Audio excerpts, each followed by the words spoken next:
Right. Good evening, all of you. Good evening, madam. Good evening, madam. Hope I'm clear. My voice is clear. Right. Okay. Let's move on to the slides.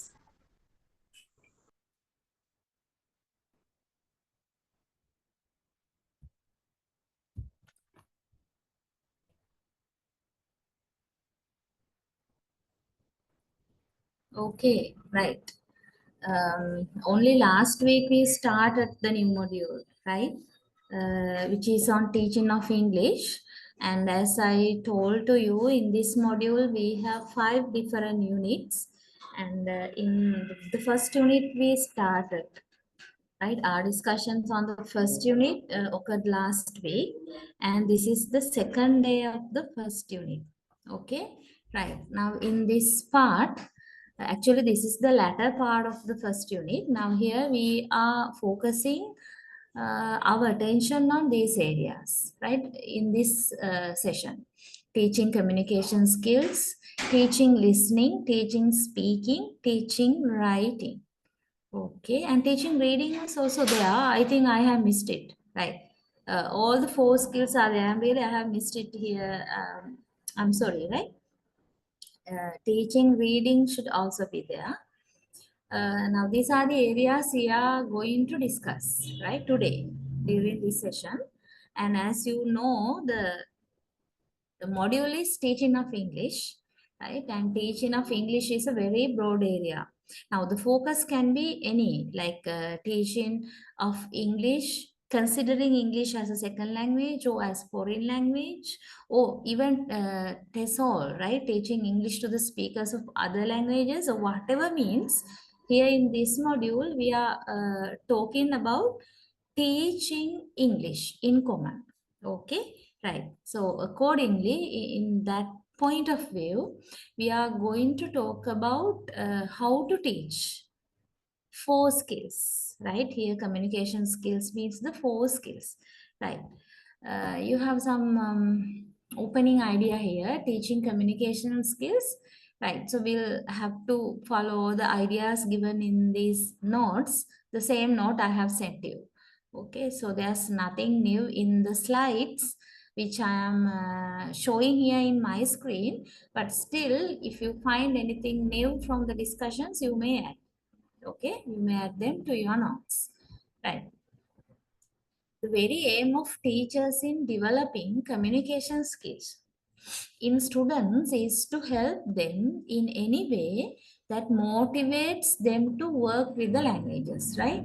Okay, so communication skills is a common term, and the specific terms are the speaking, listening, reading, and writing skills.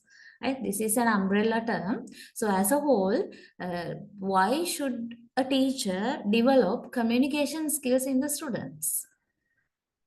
As a whole, to motivate the students to work with the languages in any respect, right? Either by speaking using a language, either by listening or by reading or writing. In a way, the kind of motivation, right? And fluency and acceptable language is the main goal, and accuracy is judged contextually, right? Now, these are the other factors that are related to this teaching communication skills, right? In teaching communication skills, then these are the targets: fluency, right? And also making students use acceptable language, and also accuracy, but this is judged contextual according to the context, whether the language used by the student is accurate or not, right? That means the pragmatic aspect of language, not the semantic aspect only, the pragmatic aspect that is being also targeted, right, to be taught to the students. And students are expected to communicate with their peer group in English, right? And for this peer group, actually I'm underlining the key ideas which should be there in your mind, right? when you as a whole think about why communication skills should be taught, right? And then for this it is mandatory to acquire proficiency in the use of all language skills, like all these four: listening, speaking, reading, and writing. It's mandatory. So given the proficiency, or when you just think about the point of view of the students, on the part of the students, achieving listening proficiency or speaking proficiency or even reading or writing proficiency only is not enough. Nowadays, now always try to apply these factors to the present education system. If you are teachers, I hope you can catch some of the ideas which are discussed here in these lectures, right? And if you are somebody who are going to be teachers also, you need to be aware of these things, because it is not enough to know about these things theoretically. Okay, theoretically we say teaching communication skills is important. It should happen. But practically, you need to be very much aware in the education setup, right? In the Sri Lankan education system, in the school education system, how far these goals are achieved. Okay, right? When you just critically think about this, you might have observed, right? If you are a teacher, you know very well, mostly out of these four skills, it is the writing proficiency. Because now there are formative as well as summative test in the schools, term test, summative test, as well as this O-level examinations and also A-level examinations. In both examinations, there are papers related to the English language, right? In all these cases, right, language to English language, it is the writing proficiency that is primarily checked, right? Very rarely we have oral papers. I mean, speaking, the student's proficiency, speaking proficiency is not being tested very often, right? Even the listening proficiency is not tested. It's mostly reading and writing. Reading, writing, both are receptive as well as productive skills, but still only one part, right? The other part of the receptive and productive skills is not being achieved. So you need to be aware of the situation of this country. That's the practical aspect, right? Always thinking about the theoretical side is actually not enough, right? Okay. Then from this point onwards, we are going to talk about these four skills, how to teach. Yeah, teaching, actually how to teach in the sense, like teaching listening, we are going to look at several aspects that are related to teaching listening. Several aspects. Okay, right. So may I know, before we start this discussion, whether there are English teachers among you? Students who are working as teachers of the English language anywhere, maybe in international school or in any government school, anywhere. I just for my knowledge, I want to know. Yes, anybody working as a teacher? Yes, ma'am. Sumaya, is that you who said yes? Yeah. Yeah. And any other? Ma'am, I'm working as an intern. Okay, fine. I think I asked the same question maybe from you another day also, but just to refresh my knowledge about you, is that all? Others are not teachers. You don't want to be teachers as well? There are three Sumayas. This time we have three. Right. Okay. The others are not, maybe not in the profession. Right. Okay. But maybe anticipating to be teachers. Okay, let's say so. So all these things are practical things, right? Don't limit these things to theories. Actually, these are not theories. And I should tell this also, you might have better ideas, right? Regarding how to teach listening or how to teach reading or writing. So therefore, don't consider these facts which we are going to discuss from this slide onwards to be the final ideas, right? This is not like a complete list of ideas talking about teaching for skills. Still, you can be innovative, creative when you think practically about this. Okay, when you think practically how to teach these skills. But I am here providing you with the basics, right? Some basic knowledge. Yeah. Okay, then we start with listening. Listening is very basic. It's very basic and important skill of all language skills. Other like when you just compare listening skill with the other three, actually listening comes at the basic level. We say LSRW skills now. LSRW. LSRW means what? Listening, speaking, reading, writing, and that is the order. Normally, when we even list out the 4 skills of any language, right? Not only English, any language, we order the skills in this manner. LSRW. It is not randomly fixed anything, right? But scientifically proved. Any language that is learned in this order, that language is learned properly. That is the argument behind that, the scientific argument. So first of all, learner should improve the listening skills, right? Listening skills, reception. That is a receptive skill. Uh, Listening to sounds and listening to the words and also sentences and trying to understand the meanings.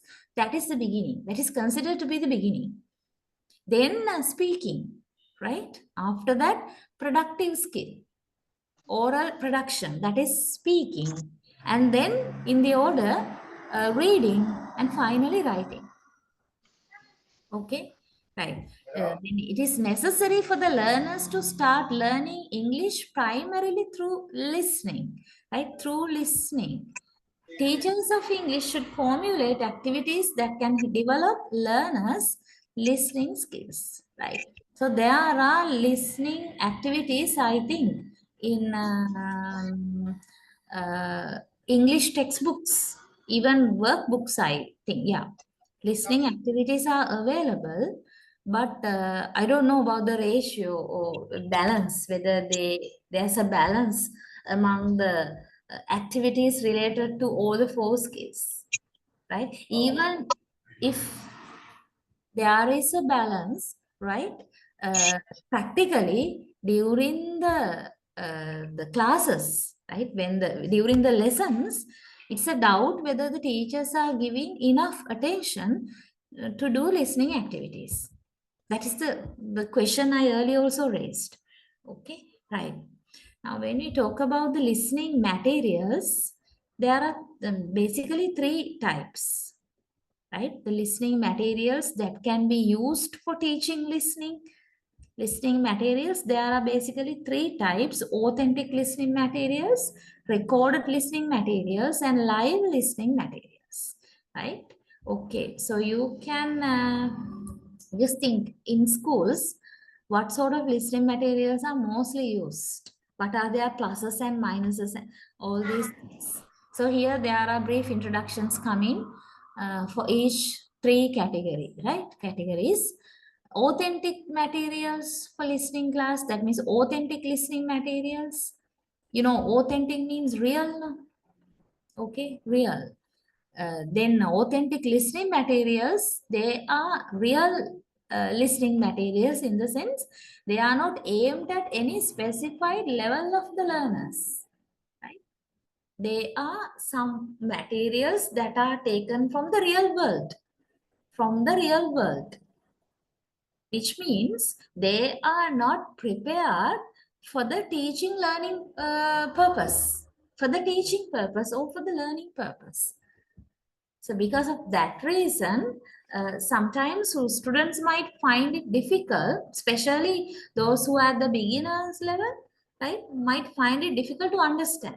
Because now you have some examples like cricket commentary, announcements at the railway station, like this, right? These are some only 2 examples here for authentic listening materials. So the teacher can bring some of these real world listening materials to the classroom. Okay, but there might be a clash. It is up to the teacher to use these listening materials according to the level of the students. You may never expect even grade 6 or 7 or even 8, 9 sometimes. Students might understand fully these authentic listening materials. So the teacher has to be very much careful in that sense in using authentic materials should be suitable to the proficiency level of the learners, to the grade. Even sometimes grade 10 students, what do you think? Certain authentic listening materials, they might find difficult to understand. Okay, there are 2 examples only, but do you have any other idea about any other example for authentic listening material other than these 2? What else can you use? Real, Football commentary, ma'am. yeah, Football commentary. which I did not get, I think. I did not. Football commentary, ma'am. Right. Okay. Football commentary, yeah, during FIFA, yeah, you can get some commentary. There are sports, right? There are commentaries available in relation to the sports events. Yeah, not only that, even boxing, this kind of things. Yeah, Airport announcement, ma'am. Airport announcement in the airport. Air Force announcements. Okay, fine. And what else? So you can add, yeah. Then telephone communication. Yeah, telephone conversations. Yeah, then you have to think about actual telephone conversations, right? I mean, not between between closer ones. Formal telephone conversations. Sometimes recordings, right? There are recordings played. Madam, interviews, Yeah, sorry, interviews, interviews. news. Formal news. You mean news, Sumaya? Yeah, ma'am. Yeah, right. So all these are authentic listening materials. But still, there is a problem, as I told you, in using them in the for the teaching learning process, because they are not aimed at a particular level of learners. So teacher has to be very much careful not to make the students panicked or not to confuse the students by using them, right? That point is there when you talk about this authentic materials. And there's another category, recorded listening materials. Recorded. Now, what is this here? The recorded listening materials are prepared with specific aims and for a specific set of learners. These are particularly designed for the teaching learning process. Okay, some listening, that means some audio, maybe some dialogues, right? Or speeches, role plays, dramas, mini dramas, conversations can be recorded with the purpose of making students listen to these recordings and learn something. Okay, that is what we here recognize as recorded listening materials. And then you should understand, it's obvious, definitely they are created with some particular goals, specific aims. Maybe one aim may be to improve the, not improve, to introduce the vocabulary, new vocabulary items. Or else another aim may be to introduce new sentence patterns. And also another example, maybe aiming to teach the students tenses, past tense, or the use of present tense, or maybe present perfect tense, etc. Likewise, there are particular aims, and also they are targeted for a specific set of learners, grade 6 or 7 or 10, 11, like that. Okay, so they are very much effective in that sense. And also these listening materials, when we just think about the practical usage in the classroom, they are supported by worksheets. The students are provided with the worksheets, and they can listen to the recordings, then solve the problems in the worksheets by listening the recording. Normally that is the way, right? using a recorded listening materials. And there's another category, third category, live listening materials. Live.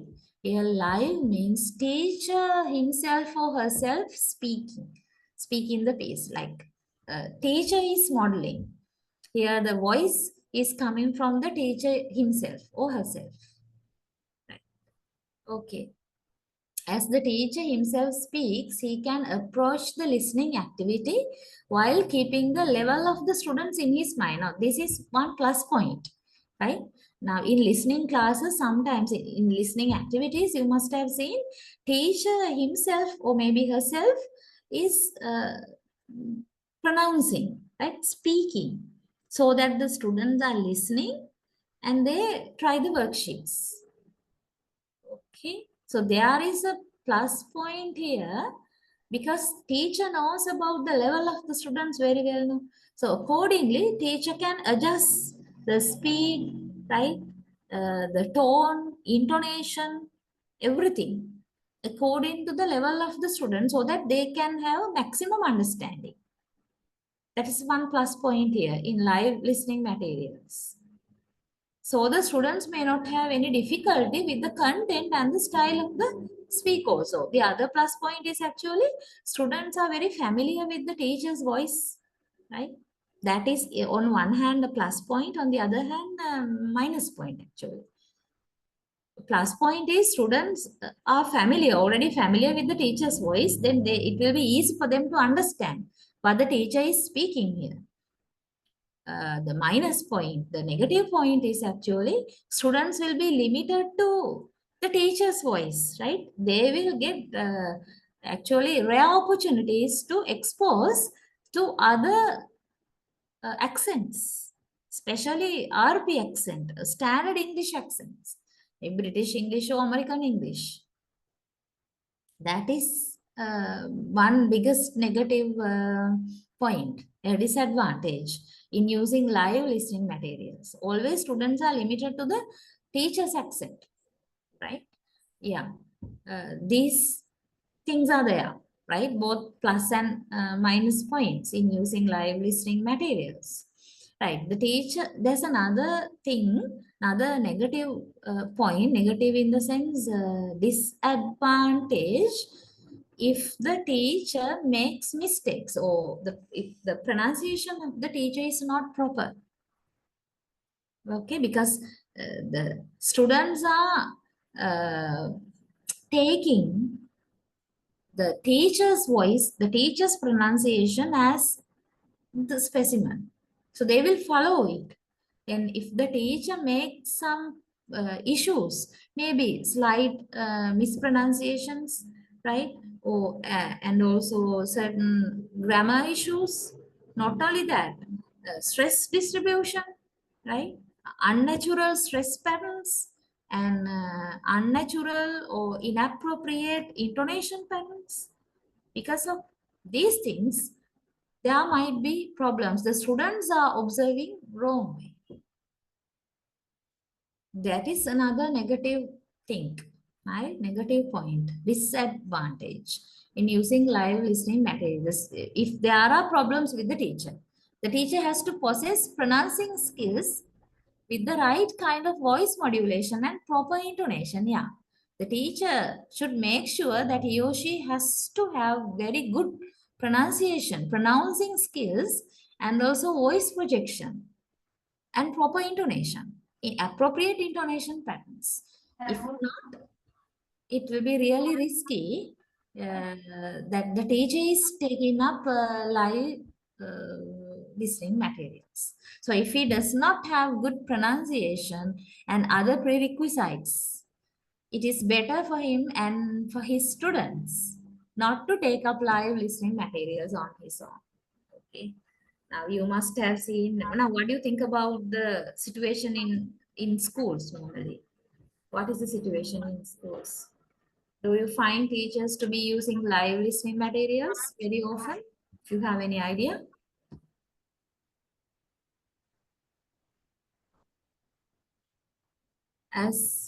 Yeah, anything?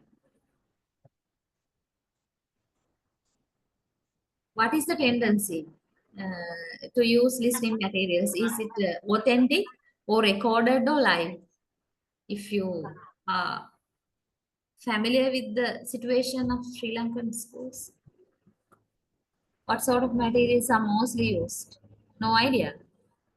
Recorded, madam. Recorded materials. Recorded materials, and also mostly, right?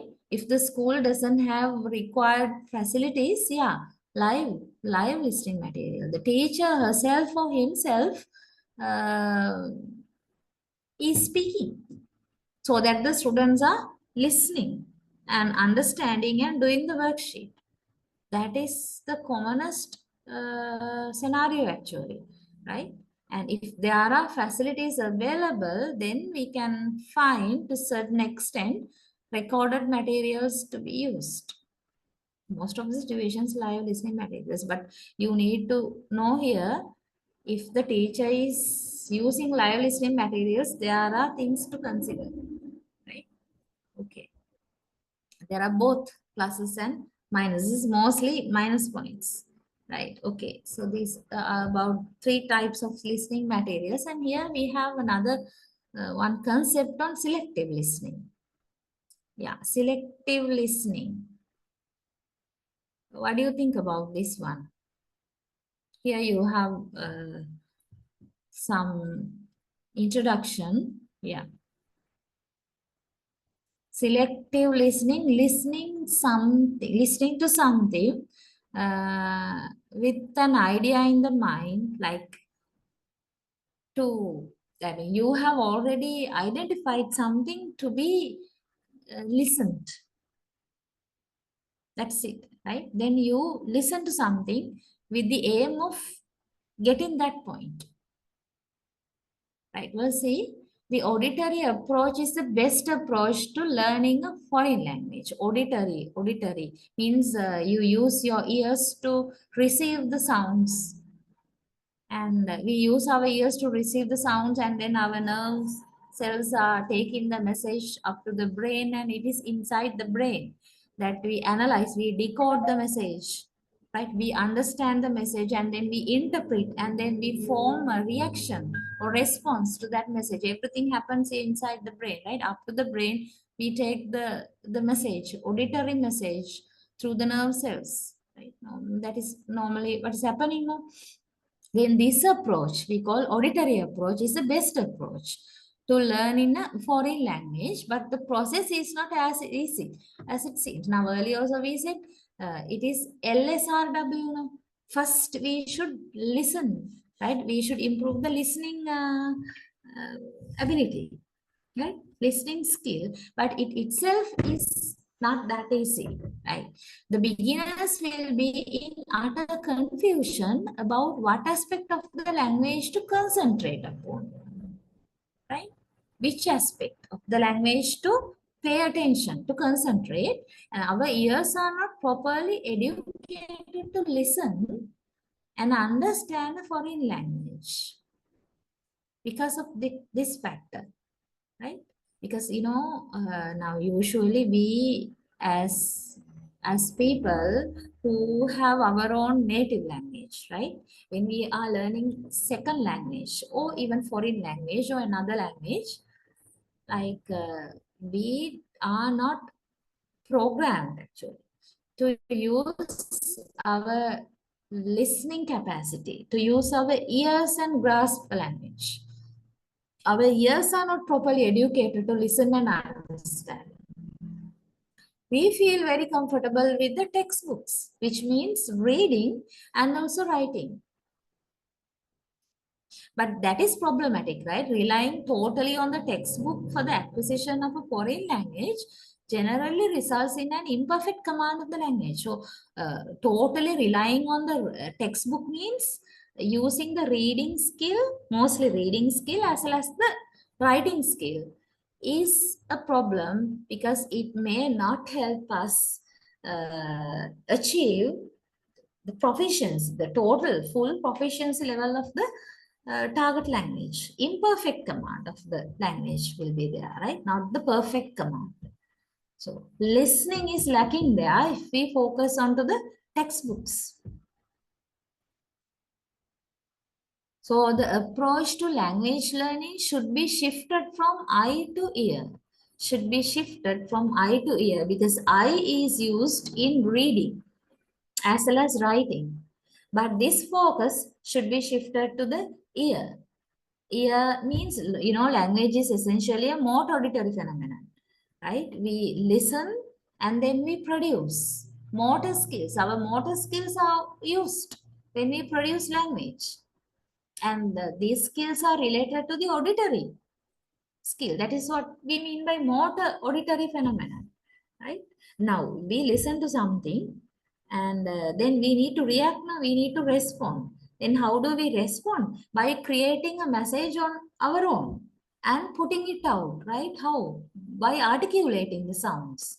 So for that, we have to use our speech organs, our jaws are moving here and there. We use our lips, tongue, everything, right? That is why we say it's a language is essentially a motor auditory phenomenon rather than anything to anything related to like visual or eye, right? Then that is why we say there has to be a need to shift from eye to ear, from reading to listening. So selective listening is one of the techniques that will promote auditory sensitiveness and assimilative capacity, right? So by using selective listening, the students will improve their auditory sensitiveness and assimilative capacity. Auditory sensitiveness to listen to something and catch the points, and assimilative capacity in the sense actually understanding ability, right? Understanding. So we listen to something and understand it. To improve that aspect, selective listening is very much helpful. That is the idea. So there are some general principles of selective listening. Yeah. Selective listening recommends listening to certain features at a time. There are the general principles of selective listening in point form given here. What are they? It should start from the very moment one first hears a language.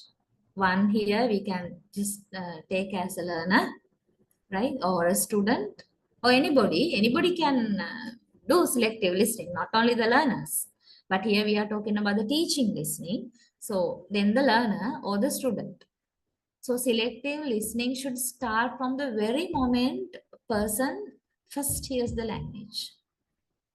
Okay, if you are doing selective listening, you have to start it from the very beginning, where you start hearing something, hearing language, right? And listen for only one feature at a time. So that is what we mean by selective listening. When you are listening, listen only for one feature at a time.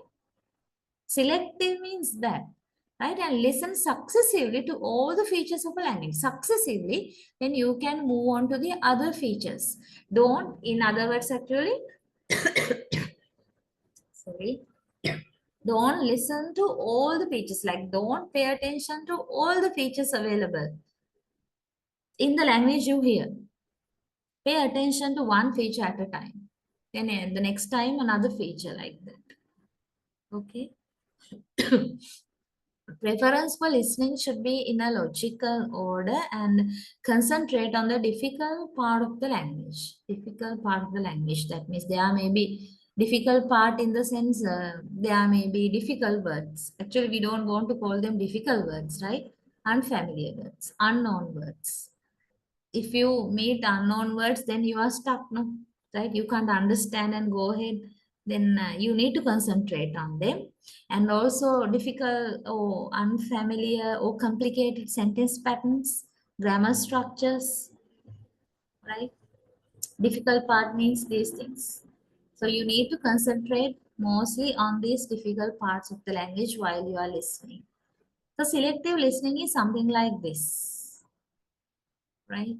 Listening to one feature at a time. and at a time, and at the next time listening to another feature and understanding it. Okay, right. So at one time you can pay attention to particular words. At another time you can pay attention to the any other linguistic feature like use of tenses, or in another time you can pay attention to the the choice of grammar patterns, right? So likewise, different features are available. So you listen and concentrate on these features one by one, not trying to grasp everything in the same time. Okay, right. Selective listening. So this takes long time, right? Takes some more time, but still the students, it will be helpful. I just think that it will be really helpful for the learners if the teacher allocates considerable time with either of listening material, right? Either live or recorded or authentic listening material. Teacher can try this kind of activities, selective listening. And we can consider the language under three main features like phonetic features, vocabulary, and grammar. Yeah, these three features. Phonetic features, I don't think I have given any explanation, but you can understand. Phonetic features means the pronunciation aspect, right? Pronunciation, accent, that means the pronunciation of vowel sounds, consonant sounds, diphthongs, semi-vowels, right? How the vocal organs are working in the pronunciation of particular sounds, right? Phonetic features, the production of sounds. That's the idea. Phonetic feature means that. And then vocabulary items, and then grammar structures. So these are different language features. Then the learner can pay attention to each feature one by one in listening selectively. Okay, and the teacher can train the students to concentrate on each feature at a time, right? Okay, so this is something about selective listening. And at the beginning level, not even beginning level, right? At the school level, whatever grade, selective listening should be practiced. It is the selective listening that should be practiced. Otherwise, the students might find it really difficult to cope up with listening activities, right? If the teacher expects them to do a lot of things at the same time while listening, it's never practical, right? Or even easy. Okay, right. Now in your note, I have added some listening activities which I have taken from the module, and I have included them in my slides also. Right, different listening activities you can try if you are a teacher. You can try with your students, but still make sure these activities are tallying with the level of your students, proficiency level of the students mostly. Okay. Right. Okay, I just thought of giving you one or two, okay, two, 3 minutes to go through these activities and to get some understanding, some idea about the nature of activities.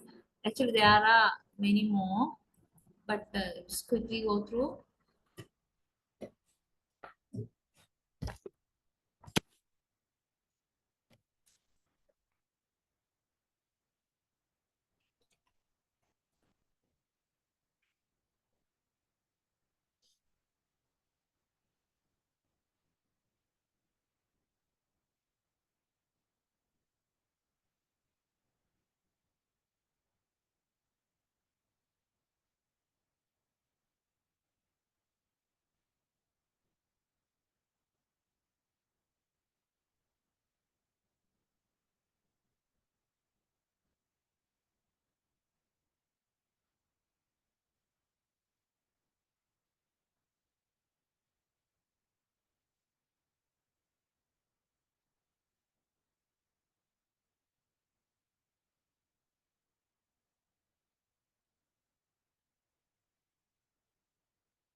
Actually, these are some of the activities I should not explain, right? These take them as suggestions for your classroom practices.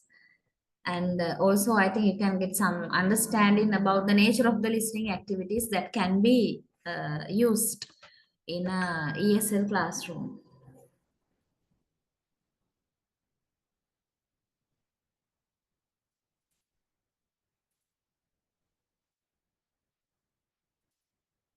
So listening and following a route. Actually, I am not going, as I earlier told, not going to talk in detail, right? Instead, I would just go through the topics, listening and following a route, right? So simply the idea is the teacher can give the students a road map, right? A route map, and the teacher, after completing the pre-listening session, right, plays the track. Tape means the audio track, right? The tape script has the description of a place and the route to reach the place. Then the student should follow the route to locate a specified place like that. Okay. Something like that, but still the teacher can use this idea innovatively, right? Not as it is, as mentioned here, in another innovative manner, listening and following a route, right? And writing a message of a telephone call, that's obvious, can understand what is happening there. But still the teacher can ask the students to change the context, change the situations, even the places, right? And use this activity, which means the person who is answering the telephone call and the person who is making the phone call can be changed according to different context, and ask them to do and listen to different tracks, different audio tracks, right? Telephone conversations. And then listening to a receipt and completing the write-up. That means listening to something about like how to prepare a food item. And then the student can even from the beginning, according to the chronological order, they can write what is being prepared there, or else they can complete an incomplete worksheet on the process of the preparation of the food item or whatever thing, right? Any process, it can, any procedure. And listening to a tape script and identifying the kidnapper. Okay, right, this is one situation given, one simple example there, right? See, a girl was kidnapped. A boy had seen one of the kidnappers, right? The tape script contains the interview of a police inspector with the boy who had seen one of the kidnappers. Then the teacher gives some photographs to the students, right? One of them is one of the kidnappers. Then as they listen to the tape script, they will have to identify the kidnapper among the photographs given to them. Would be quite interesting activity. Suitable to which grade, as you all think? This kind of listening activity? Which grade? For grade 10, ma'am. Grade 10. Do you think so? I mean, I just feel like it's must more suitable to grade 8 or 9. But that depends, right? That depends on the proficiency level of the students anyway. For a 10, this would be a little bit more like too simple. Anyway, so the teachers can adjust whatever the activity, but in whatever the listening activity, there has to be the material, listening material. Okay. What is this? The teachers of English should prepare the students to recognize the characteristics of English speech sounds. In isolation, I'm sorry, I've got a cough. In isolation as well as in combination. Characteristics of English speech sounds. Please try to get the point here. The learner should be able to distinguish such sounds from similar sounds in their mother tongue. Okay, now these are the some of the requirements the student should meet in doing listening activities. Actually, it is up to the teacher to make sure that the students have this ability, right? Ability to recognize the characteristics of English speech sounds in isolation as well as in combination. In other words, actually, what is this? To some extent, phonetics and phonology knowledge. The target language is English, we'll say, right? English is the target language here. We are talking about teaching English. Then the student should have some understanding about the production of the physical characteristics, physical as well as the meaning, right? Psychological characteristics of the English speech sounds. Physical characteristics means the production part, mostly articulatory phonetics. And also when you talk about now they are in the production part, as in the earlier slide also I mentioned production of a vowel sound, then what happens to your speech organs, what happens to the airstream, right? And production of consonants, then what happens to the airstream, and how do the speech organs behave, including the vocal cords. Students should have some understanding about this aspect. And also the combination of sounds, meaningful combination of sounds is required. The knowledge about the meaningful combination sounds is required, which means the student should know if they combine individual sounds in different ways, they will not be accepted. And then what are the accepted combinations? Why do we call them accepted? Because they should be able to convey a meaning, right? That aspect, that the phonological knowledge. To a certain extent, the student should know. And also, the student should be able to compare the sounds of the target language with the sounds of their mother tongue. Right? Similar sounds, can find the similar sounds in their mother tongue also, but now usually there is a concept like don't teach a target language via the native language. It's there, but still doing something like this may be supportive for the learners to first initially exposed to the sounds of the target language, right? Which means they are recognizing sounds of the target language through the sounds of their mother tongue. Okay, so this aspect is important. The student should have some understanding about this aspect. Also, these areas. Oh, the student should also understand the lexical meaning of words. Actually, what are we talking here? In these two paragraphs, we are talking about giving phonetic, phonological, morphological, syntactic and semantic understanding of the language, the target language to the students. Lexical meanings of words in context and the grammatical meaning of structures. In other words, morphological knowledge and also syntactic knowledge, plus the semantic knowledge. Semantic means meaning, right? And the meaning in relation to the context, pragmatics. Right.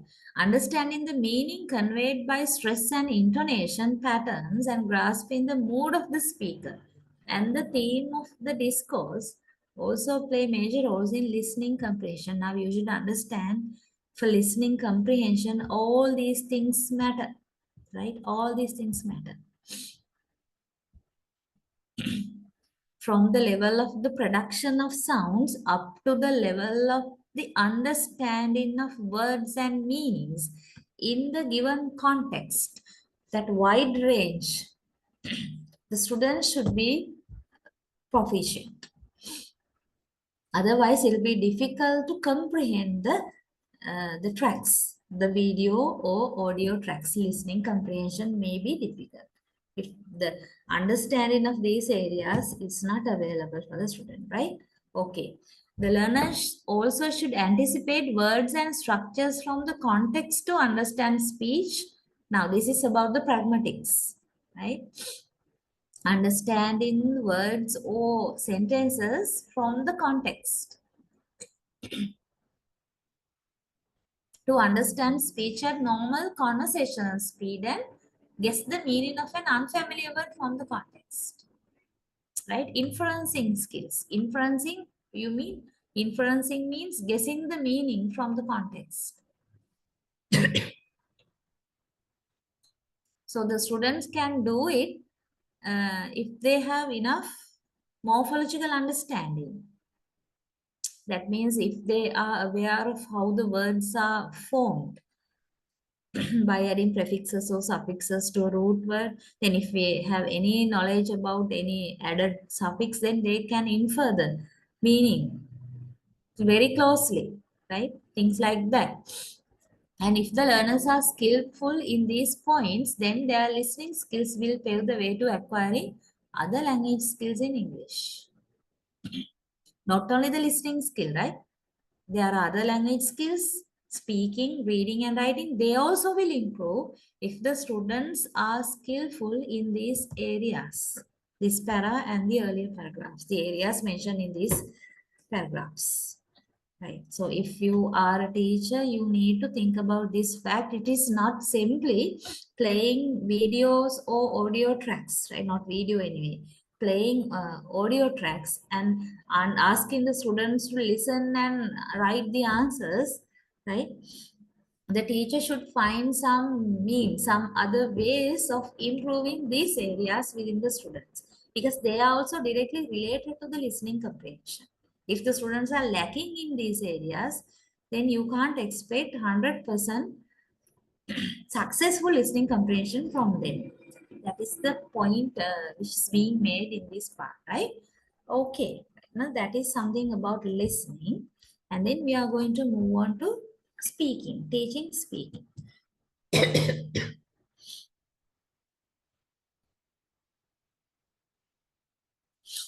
Yeah, okay, right. So I am giving you 1 or 2 minutes to go through this as this is new skill, right? Next skill.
Okay, right? Hope you went through this once. Then once enough, right? Yeah. So this actually this first part highlights the importance of speaking. Because in linguistics, when you just think about the study of language, we have given priority to the spoken aspect of the language. Actually, we choose any language to be studied in its spoken form, not the written form. That is why in linguistics we say we consider the the spoken form than the written form, because it is the spoken form that gives us the natural use of the language. Okay, right. So when we are thinking about this aspect, the speaking aspect, teaching speaking, it is very much important even than the other skills there. Because language exists naturally in the form of, in the spoken form, right? So many languages do not have language scripts of their own also, right? Language is primarily speech. There are languages who do not have their own scripts, their own orthographic forms. But definitely, if we identify anything as a language, definitely there is the speech, spoken variety. Therefore, speech, it's undoubtedly is the most important skill, and it should be nourished to communicate our thoughts and ideas to others. Yeah, primarily we communicate via speaking. And learning through speech is the natural way of learning language. So that is the important point here, which I wanted to make primarily, right? So speaking is important. That means the spoken variety is important of any language. Then if we want to learn a language or if we want to teach a language, doing it via speaking or the spoken form would be quite closer to the natural use of the language rather than teaching or learning a language via written form. Okay, right. There are sub skills of speaking here. If you identify anybody has speaking skill, then these skills should be available in that person. If you are a teacher, if you say your students have the speaking skill or the speaking ability, just check whether these skills are available with them. These sub skills, what are they? Producing English speech sounds and sound patterns both in isolation and in combination. Producing, that means the oral production of speech sounds, not only the sounds in isolation, but in combination and also patterns of the sounds. Speaking includes that as well, right? Ability to produce sounds in the target language, which means English. And also ability to use appropriate stress and intonation. In other words, actually, ability to use the prosodic features. Prosodic features are what you call suprasegmental sounds that includes primarily stress and intonation and also pitch, tone, rhythm, pausing, that means juncture, all these things. Prosodic features we call them. So if you identify a person has good speaking skills, you should notice that person to be using these prosodic features as close as a native speaker, like just like a native speaker. Okay. And use appropriate words and structures to express the intended meaning. Use appropriate words and structures to express the intended meaning. That is the next sub-skill. That many people identify this to be the speaking skill, this third point. That means ability to use suitable words and structures to express the meaning intended in the mind. Yeah, that is not only that, right? That is one of the sub-skills. And retrieve or recall words and structures quickly. I mean, retrieve or recall means ability to remember the words, the suitable words, or maybe the grammar structures quickly is part of the speaking skill, right? And also organize one's thoughts and ideas in a logical sequence. That is a problem with some, right? So people can speak, But there are people who are unable, actually, let's say about the students who are unable to order the thoughts and ideas in a logical sequence. Cohesiveness is not available, right? Telling one sentence that has one meaning and then telling another sentence that has totally a different idea. No logical sequence, not even a chronological order. So having that ability is another required skill in speaking skill, and ability to adjust one's speech according to his audience, situation, and subject matter. Adjust one's speech according to these factors. Ability to adjust. Right now, there are different styles, no formal style and informal style. Then when we use the language, right, English language, according to the audience in front of us or in front of the speaker, and also according to the particular situation and also the topic of the discussion, subject matter, the particular variety is changing, right, from formal to informal or from informal to formal. Accordingly, so many language features have to change, right? Selection of words, that means diction, the vocabulary, and the grammar. Some complicated grammar patterns are there that are normally used in formal settings, but if it is casual or colloquial informal setting, we prefer simple grammar structures, even the reduced forms of language. Okay, so it is also important for the speaker to think about how to change his or her speech according to these factors, and that is also part of the speaking skill. But mostly, what do you mean by speaking skill? Speaking skill, mostly I will tell you, people understand as number what?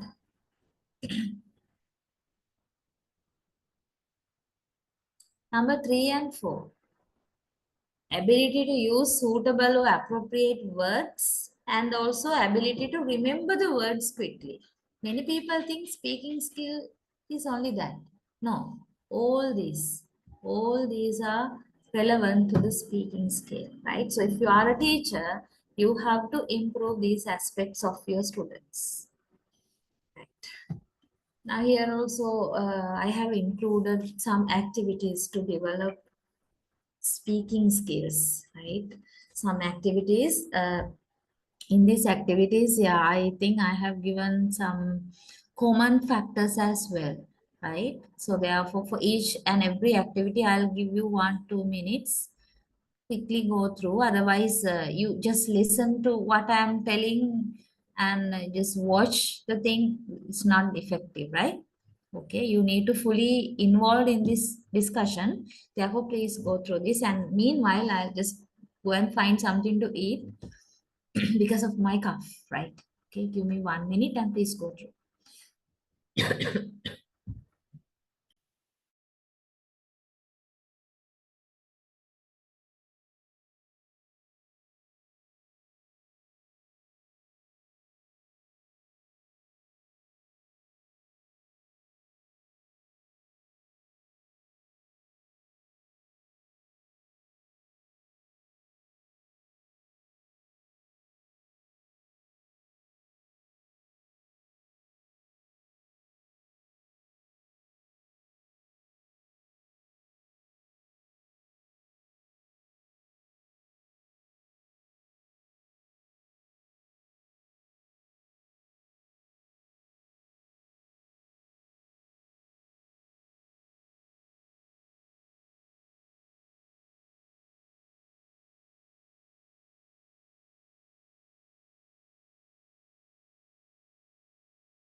Actually, I didn't intend anybody to leave the meeting, but some have gone, right? So it doesn't show that you are fully involved in this work.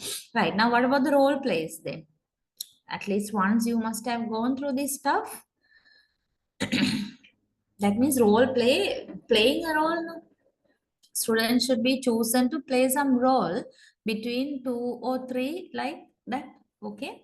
Then familiar roles should be chosen to practice oral skills. Now, when we use role play activities, there are certain conditions the teacher should think of. Familiar roles should be chosen because while concentrating on developing language skills, they should not hunt for ideas. If they select familiar roles, then there will be enough for them to talk. But if the teacher gives them some roles that are not familiar to them, right? Then they have to think also. They have to go after the content, hunt for ideas. Then it will, in a way, block their production skills, oral production of the language. Okay. And the roles may be a police and a thief, passenger. Yeah, there are certain roles suggested here. And the teacher should necessarily give the situation in which they will have to play their roles. Yeah, given the situation. It's a must. Like there is an example here. If the students have to play the role of a doctor and a patient, then the teacher has to give the problem to the patient. That means the patient is scared of undergoing surgery, right? And the problem should be with the patient role, not with the doctor role. Because the patient is coming with a kind of issue, right? And with on which the dialogue is based. Like, for example, here the patient is scared of undergoing surgery, then the role play should focus on this aspect where the doctor has to advise the patient with the zero risk involved in a surgery with many sophisticated machines used for surgery, like telling all these things. So based on that, the students can be asked, right, to build up the dialogue and act, do a mini act on that. Okay. So role play is that these are the points to be considered. I underline them. And then debate. Yeah. Debate, I don't know whether you would read or leave. That's the point. Right? When I give the chance, the reading time, some seems not that much interested in reading. But if you do not have this basic idea, then how do you catch the points during the discussion? But debate is not anything new, right? You know about the debates, no? Debate is one of the exercises, okay, we'll read. Exercises that involves all the students in the class, and it is the main means of developing oral skills. Yeah. Now here, remember, if you are doing a debate as a teacher with your students in your classroom, make sure you should involve all the students. Involve all the students. If there are 40 students, for example, in the classroom, right, then you can't be taking only like, for example, 14 students or 12 students or even 20 students, like having 2 debate teams, 10-10 or 7-7 or 6-6, like that. You can't still have the others to be the to be watching, right? Spectators. No, all the students should participate in the debate. Now, there is an example situation here, class with 39 students. Then how to do a debate if there are 39 students? Now, just look at this. This procedure may be somewhat different from the procedure you are familiar with in conducting a debate, right? You might get some ideas from this. Right. First thing, suitable topic should be chosen. Right. And the date should be fixed. Date of the debate, conducting debate. Then the appointment of office bearers. Appointment of office bearers for conducting the debate should be finalized. Usually we appoint office bearers in meetings. But here we can have office bearers to conduct the debate also, like a debate chairman, a debate secretary, and timekeeper. Very much important actually. The timekeeper role is very much required, essential. Right. And all these roles are selected from the students. No, then there will be 36. At the start, 39. So 3 for these 3 roles, 36. Then the 36 students should be divided into 6 balance groups. Right? 6 balance groups. 6 into 6, like that.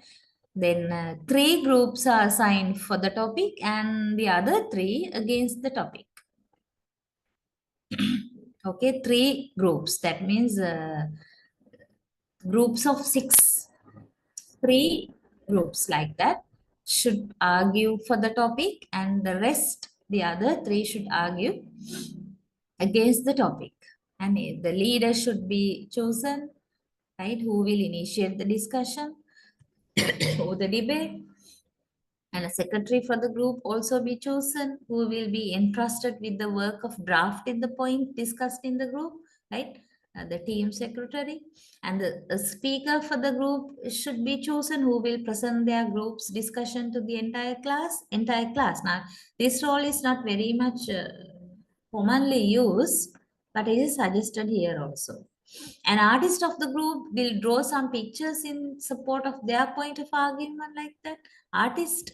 Now, don't forget the fact that you are doing these speaking activities in school setting, right? School setting. From the students in grade like 6 up onwards. Maybe even 10, 11 would be suitable grades for you to do a debate like this.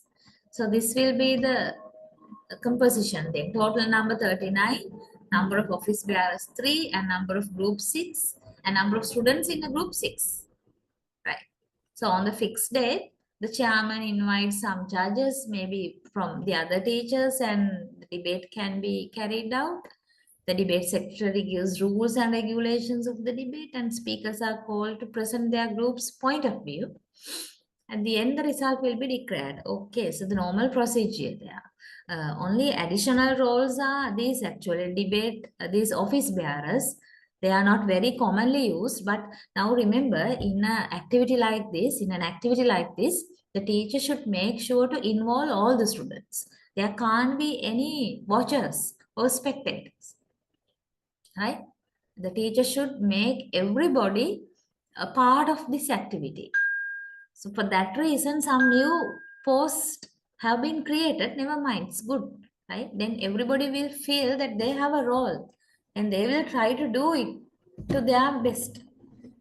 That is very important in maintaining the mentality level of the students to be motivated and to have a sense of achievement at the end, right? Everybody will share it. Okay, so this would be quite nice and interesting activity. Excuse me, ma'am. Yes. Yeah. Excuse me. Yeah, you can. Ma'am, why artist role is needed for the debate, ma'am? Artist. Is this what you asked? This one? I didn't get your question properly. I just heard it like this. Why Is- an artist role is needed for a debate, ma'am? I'm asking. Yeah. Normally, in a normal debate, artists are not used, no? Right? There are no artists.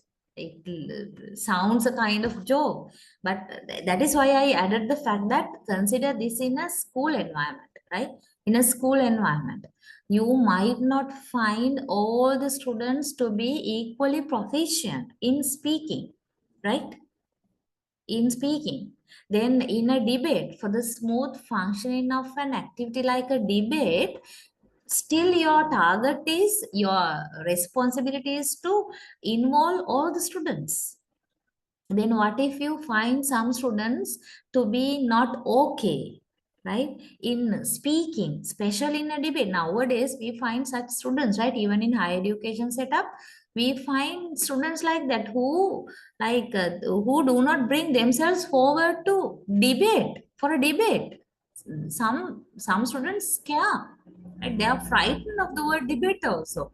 If such situations are there in a school setting also, these roles would be quite useful for the teacher, because then the artist means just drawing some pictures, that's all, no.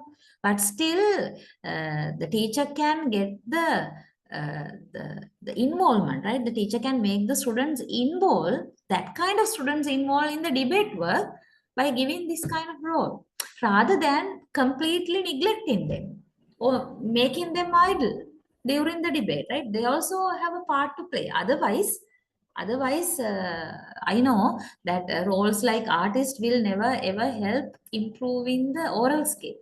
Oral skill of the artist will never be improved, no? Not directly, but indirectly it will happen. Okay. Okay, ma'am.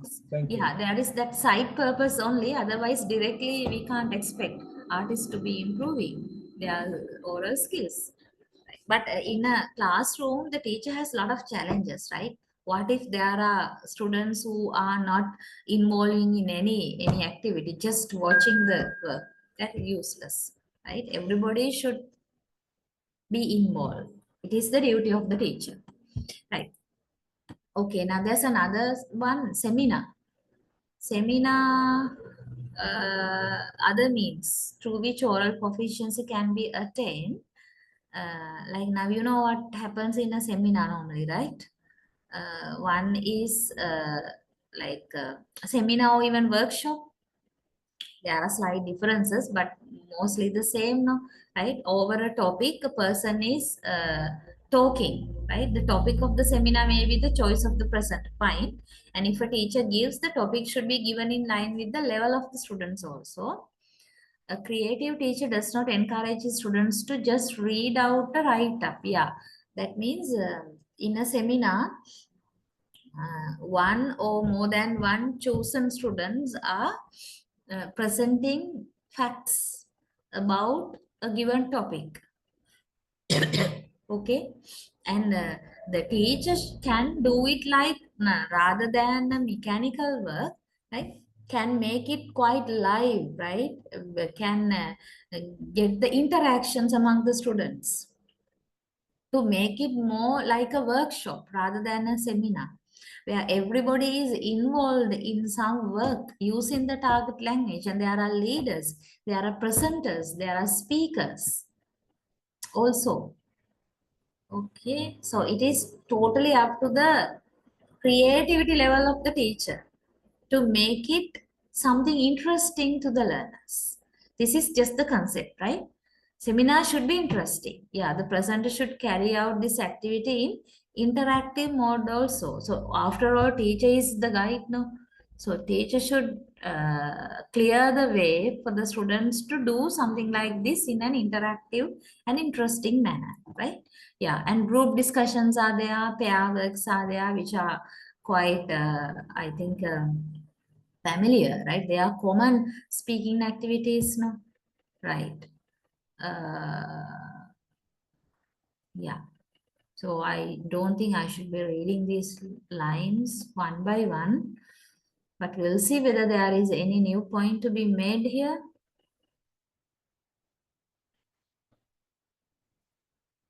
Yeah. Group discussions require a quick perception of the topic, right? Quick perception, because actually the teacher should not give long time for the preparation of a group discussion, right? Very short time, then only the maximum benefit can be obtained. Quick perception of the topic, that is one requirement of the learners. And the other prerequisite of group discussions are language fluency and rationally unyielding to the arguments of others. Language fluency of using the target language, and rationally unyielding to the arguments of others. So, right, okay, unyielding to the arguments means if the learner is yielding, right, if they are accepting very easily what the other is telling, then there won't be continuation. No? of the group discussion, there has to be clashes, right? There should be clashes, different arguments. Then there is something available for the learners to talk. In a group discussion, these features should be available. Otherwise, if one student says one thing and if all the other group members are agreeing to that, then there won't be any discussion. Okay, right. Cooperative learning is gaining energy. Yeah, group discussion may be a tool for cooperative learning. So the students together can learn the target language by means of cooperative work. It's like a teamwork. Group discussion, it's like a teamwork, right? I think you know about how to do a group discussion. Simply to tell you, like we'll say there are groups of 5, right? When each and every group gets a chance, they should perform a discussion. They are not like speaking one by one. I myself have seen students to be doing that kind of group discussions, which are totally wrong actually, right? If there are 5 students, it is not like the topic is given and it is not like one student starts talking and then he or she finishes. After that, the next student starts and after that, the third student likewise, like going according to an order one by one. No, it's not a discussion, quite like separate speeches. So therefore, the teacher should understand that group discussion, how to conduct a group discussion, mechanics of group discussion first, and make sure that the students have these prerequisites. They should be fluent in language. If they are not fluent, even then they can achieve fluency during the discussion and not to yield so easily to the other's arguments and work cooperatively like a team, learn from each other. All these qualities should be there in a group discussion, in a successful group discussion, right? Pair work, that's another common technique, right? That is used to develop oral skills. And yeah, you know how to do a pair work, right? There are 2 students and they need to discuss and complete the task given by the teacher. Yeah, right. Okay, seating arrangements should be appropriate for a pair work. So suitable works can be given for the pairs to perform, right? And narrating stories, language games, right? Some other suggestions for speaking activities, language games, and narrating incidents. Please read your note in detail. Actually, I will not be going line by line, right? No need. These are simple suggestions to improve your like understanding on what sort of listening activities are possible, okay, in an ESL classroom. And interpreting data, this is very rare actually, right? I should tell you, other types of speaking activities are there, but interpreting data means the teacher is giving some charts, pie charts or bar charts, right, that display some information, some statistical information. Then the student has to, I think that kind of works are available in textbooks also, maybe in grade 10 it's there, right? But in writing, the writing part is highlighted, but here speaking, that is not there. I don't think that the students are expected to orally produce descriptions. So yeah, it's like that, interpreting data orally, right? You need to explain the data presented in a bar chart, for example. You have some examples here in the note. Okay, so that is also quite important, but the teacher should make sure to provide the students with the required vocabulary. Otherwise, it will be difficult, right? Interpreting data is somewhat not very natural. The student should remember certain words and sentence patterns also, especially comparisons. And the use of the words like fever, lesser, most, many, than, okay, higher than, lesser than, increase, decrease, that kind of words. They are there, right? and describing and interpreting features. Another activity, actually, I did not cut this.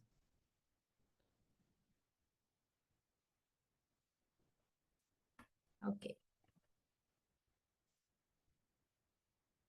Describing and interpreting features like picture descriptions, that kind of works, right? And then interviews, right? Can be done as a pair activity and also as group activity, right? Like in a pair activity, there is an example given, one student is the celebrity and the other student is the interviewer. Interviewee is the celebrity, interviewer can ask questions, right? Or else you can conduct interviews in groups, like in the form of a press conference, right? The journalists are asking questions from uh, maybe, for example, the politicians, like then they have to answer the questions raised from the journalist. Okay, not only the politicians, anybody representing different parts in the society, right? Okay, extempore speeches. Extempore is another word for impromptu. Not the prepared speeches. You know about the impromptu speeches, right? The students are made to speak on a topic without giving long time preparatory time. Roughly 1 minute to be familiar with the topic and to remember certain facts. That's all, right? So for this, remember, extempore speeches, the topic should be familiar ones, right? Students are expected to have at least a little knowledge on familiar topics. So the teacher should make sure to give them familiar ones, right? And otherwise, it will be really difficult work for the students. Finally, difficult works will lead to demotivation, right? If the students are unable to orally produce the target language, that means the English language in the classroom, it might affect negatively to them. So always the teacher has to correct the students, at the same time, should maintain their encouragement, the motivation at a high level. Otherwise, if the students will be discouraged or demotivated, it can affect their future learning. Sometimes it might create a really a kind of negative picture towards the English language, which is really a dangerous thing. Okay, right. Yeah. So these are the things I wanted to talk about, the speaking skills.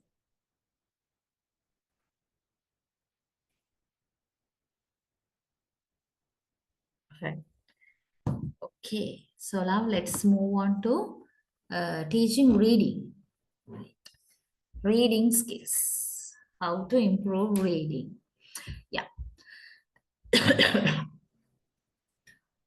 It's a complex skill involving a number of simultaneous operations. Yeah. Simultaneous operations means when we are reading something at the same time, so many things are happening, right? So many things within us are happening. The skill of reading is of unique importance in the life of a person also. So at the beginning, you have a quotation by R.S. Trivedi and D.A. Ganj, right? The education of a child is imperfect unless he is equipped with ability to read, to decipher, to interpret, and to understand the contents of a reading material. Right? The education of a child is imperfect if he does not have this. The intellectual advancement of a child is strictly limited if he is unable to read. Okay. Actually, that is quite true. I'm also, I 100% agree to this statement from my first-hand experience, right?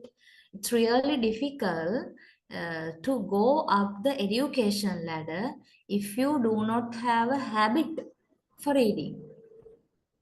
Just read. If your eyes are not trained to read fast and catch points, then it's really difficult for you to be educated, right? Educated in the sense to gather knowledge by reading. It might take a long time if you do not have the skill or the practice. So as teachers, then the duty of a teacher is to inculcate among the students this habit of reading. So this quotation, I really like this, and I accept this to be the 100% correct statement, right? Reading skill or ability to read and comprehend and decipher. It's not simply reading, right? To decipher. That means to guess the meaning and to interpret and understand in the contents. All these are interrelated skills, right? Interrelated abilities, abilities related to the reading skill. They should be there with the students, right? Now here we have some skills of reading. Yeah, if you identify anybody to have the reading skill, you should find these skills with that person. Okay, you don't have to go far, right? Think about yourselves, right? Can I have an answer from you? Do you have the reading skill? Yes or no? Yes, ma'am. Right. So then apply these to yourselves. Check, read them and see whether you have these sub skills. If you do not have any, then you can't say 100% good reading skills are there with you. Okay, right. Just go through these points. Okay, we'll read. Recognize and understand the meaning of the words, phrases, and sentences. Right? Meaning. Ability to recognize as well as understanding the meaning of words, phrases, sentences. That is one top sub skill. Actually, mostly having reading skill, we mean if we have this first one, right? Yeah. Apart from that, read aloud with correct pronunciation and proper intonation. That means loud reading. Yeah. Loud reading. Now we neglect that thing, no, right? When we say reading comprehension means reading something and understanding the content. And to check whether I have understood or not, we have set of questions at the end of a reading paragraph. Okay, to check the comprehension. So that is reading comprehension, but with that hand in hand, in the teaching reading, right? The teacher should teach the loud reading also to the students. Loud reading, remember that is pronunciation. Pronunciation and the prosodic features, proper intonation. So the teacher should make sure the students are able to read any given text loudly, correctly, with correct pronunciation and appropriate intonation and stress. Okay, that is also required if the student has a reading ability or reading skill. And guess the meaning of unfamiliar words contextually. Guessing, that is deciphering skill. Decipher or infer. We say the better word would be inferring, right? Inferring the meaning. That means guessing the meaning from the context, right? And silent reading habit. This is also a habit actually, right? Like loud reading, silent reading. There are tendencies of the people, different tendencies. For some people actually, they will understand and yeah, the things will be clear for them if they read loudly. Right? There are people the other way around actually. They can understand very well if they read silently only. Now, who are you? Loud reader or silent reader? When you read something, what do you prefer? That depends on the person actually, from person to person. Are you loud readers or silent readers? Probably, maybe. At this level, you must have improved your silent reading skill, right? Definitely. When you read something, definitely you might be reading silently. But yeah, but somewhere at the beginning of learning the language, maybe at the school level, right?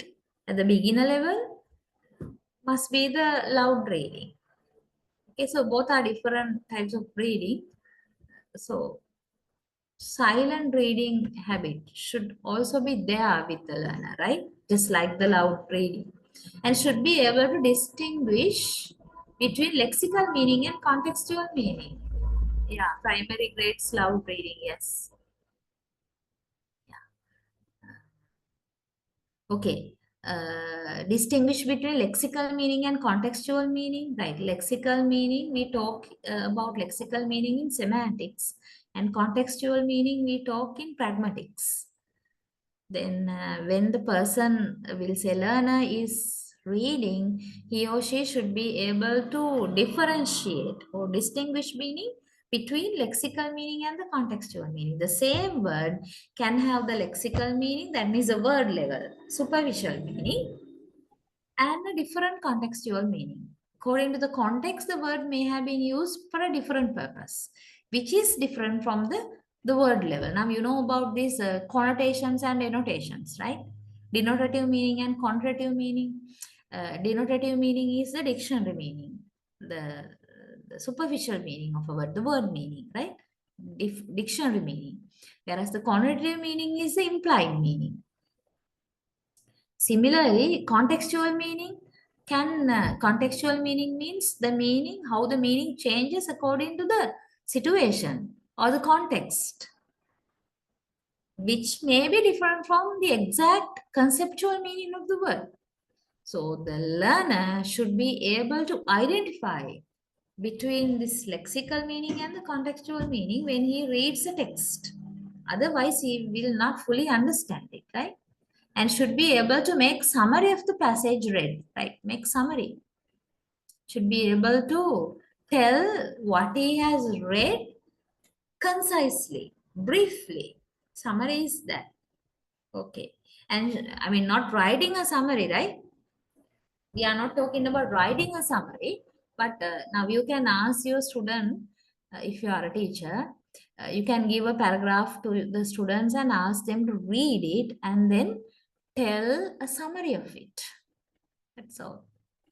There you have to prohibit your students to repeat, like repeat the lines from the paragraph. They can't be reading the lines from the paragraph.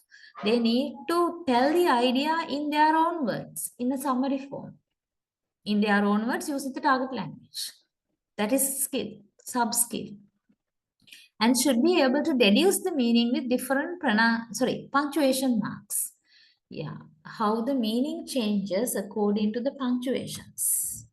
And what deduced meaning means actually not changing, how the learner understands the meaning or gets the meaning with different punctuation marks like question marks, exclamatory marks, right?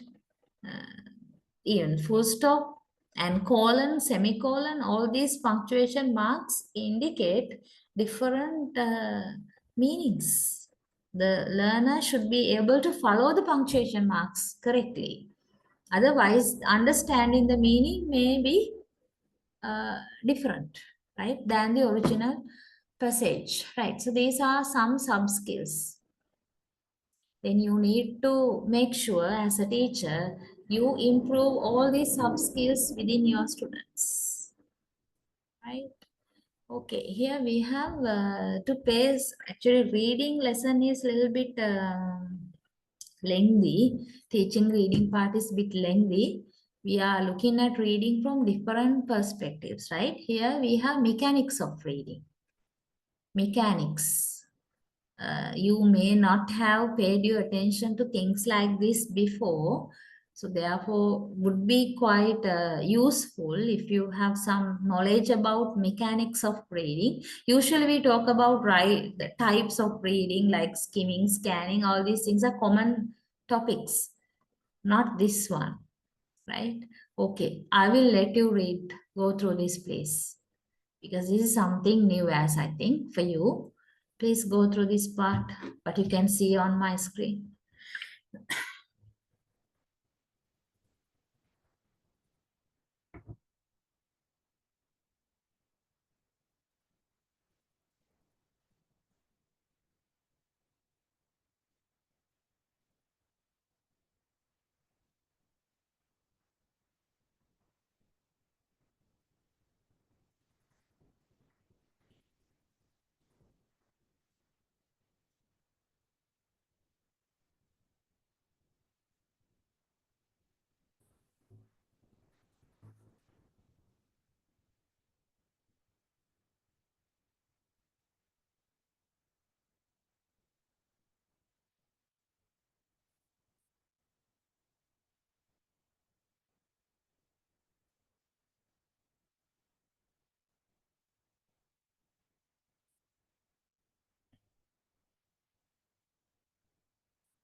mechanics of reading.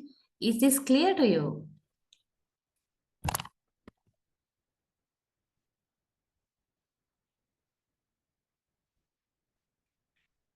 Here, some terms are there like fixation and eye span, right? Eye fixations and eye span.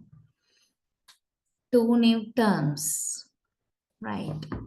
When a person reads anything, right, his eyes do not go smoothly along with the printed or written symbols.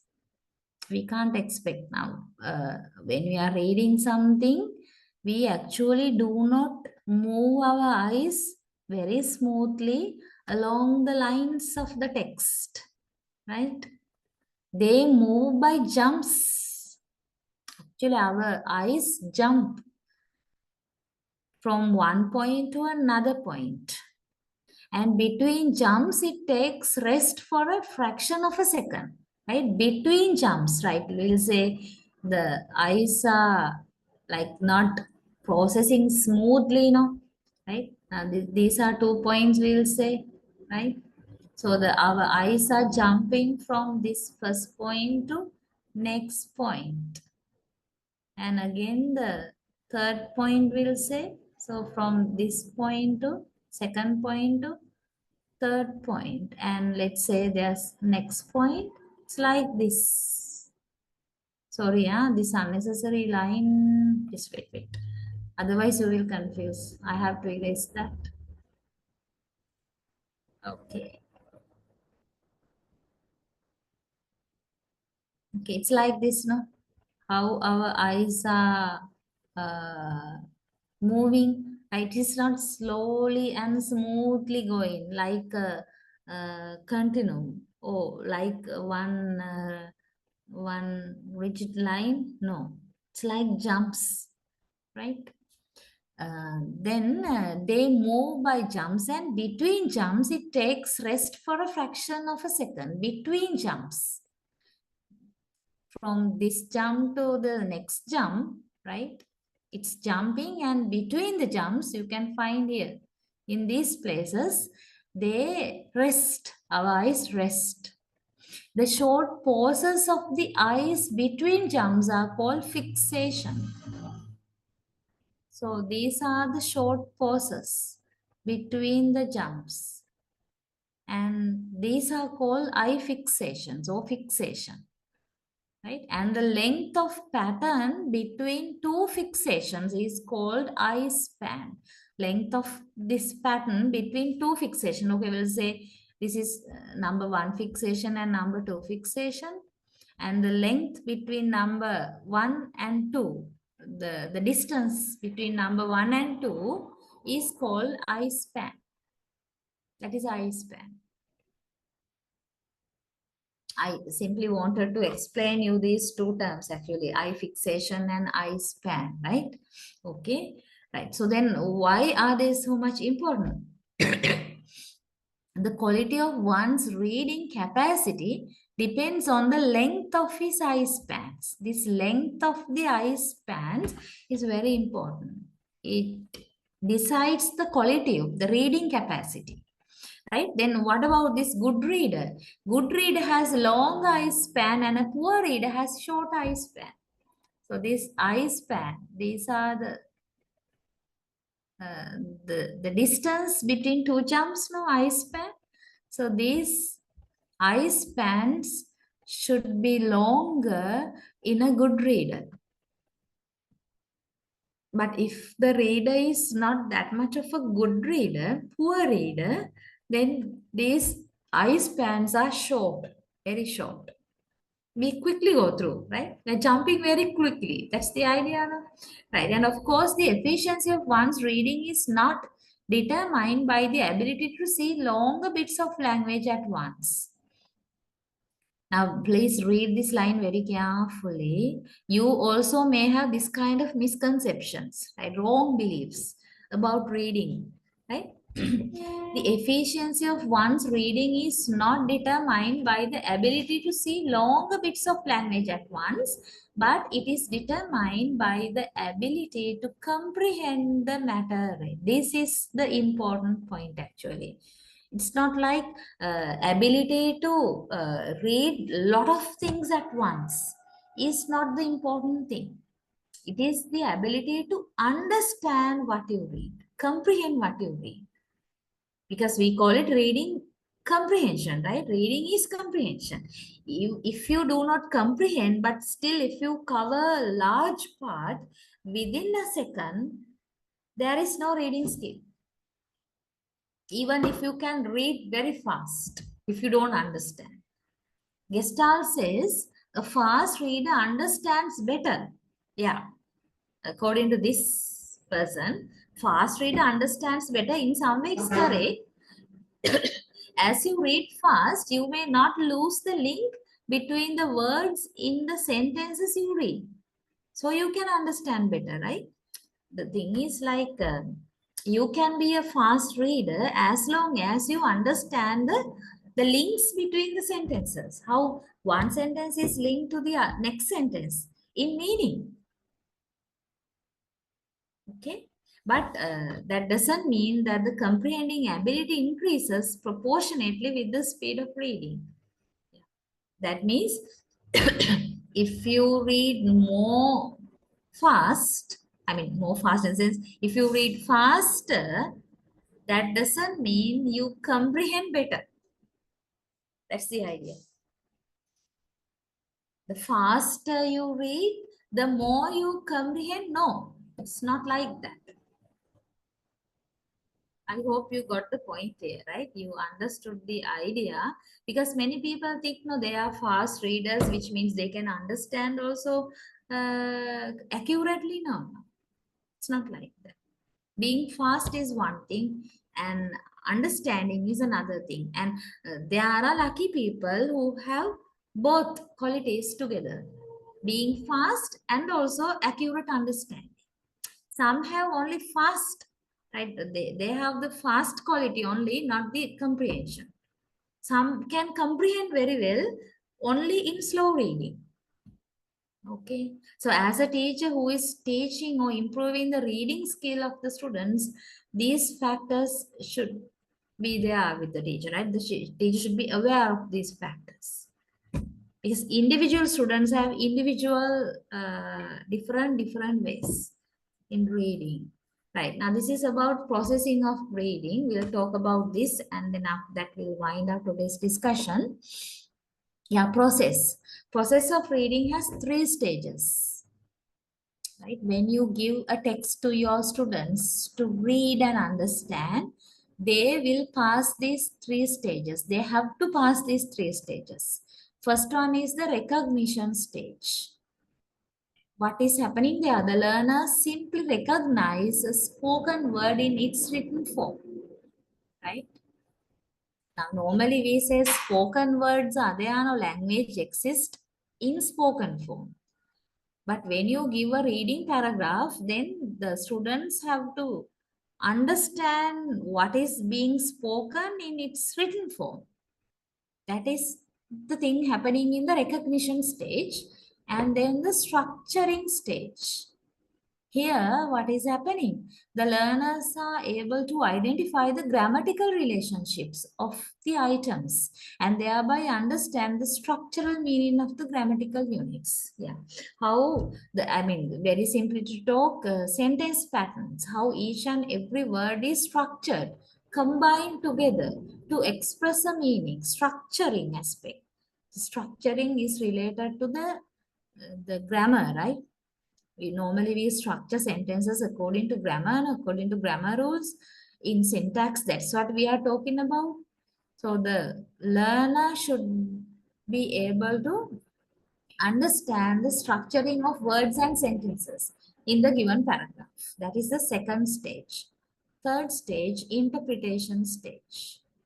Interpretation here, the learner distinguishes between statement of fact and a statement of opinion. Understanding and interpreting. So when we read certain things, you know, we have facts, we are reading facts and we are reading opinions. You should understand facts are objective, opinions are subjective, right? Then the learner should be able to distinguish between what is fact and what is opinion in interpretation stage. Basically, this understand should be there with the learner. What has been presented objectively in the form of a fact, and also what has been presented in the form of an opinion of somebody. That means that is totally subjective to somebody's perspective or viewpoint. Identification of this.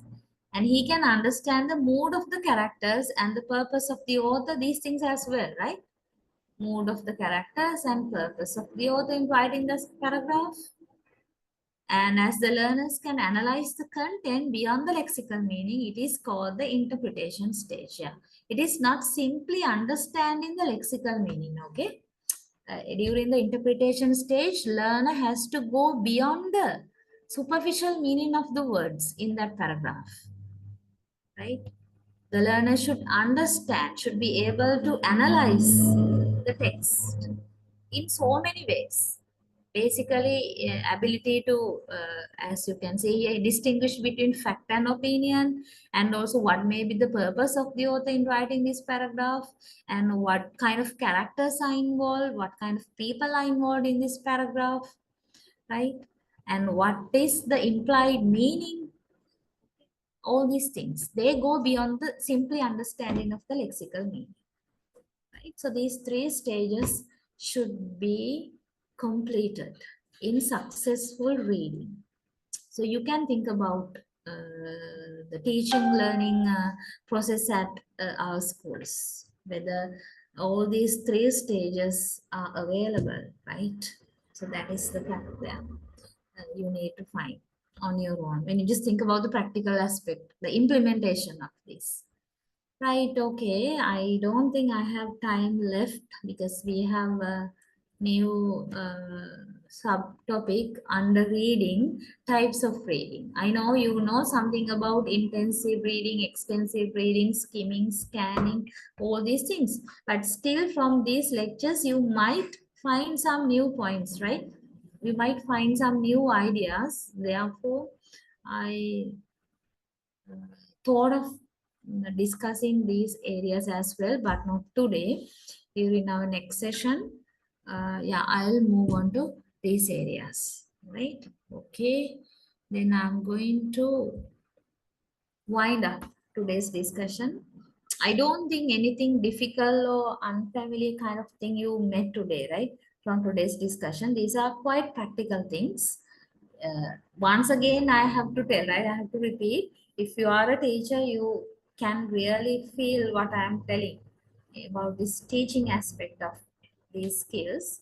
Even if you are not a teacher, still you need to understand this, right? And once you become a teacher, you can implement them, right? Practical aspect. Okay, then, right. So I'll continue from this point onwards, and probably I maybe, like we'll see, maybe moving into the next discussion as well in the next day. Right, next week I'll meet you there. Right, okay. Good night, all of you. Right, see you. We'll meet next week. Okay, thank you, madam. Goodbye, madam.